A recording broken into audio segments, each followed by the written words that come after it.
Kristo limbike njito yakeyo. Yesu anafera antu akewo. Mphamvu zathu zonse tionetsenso kuti wike tiri yakewo. Mtima wakufatsa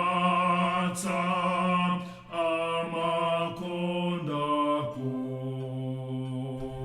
ndipo anthu onse angatengewo.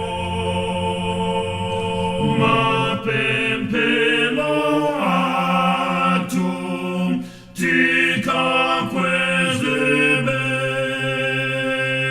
dzina lake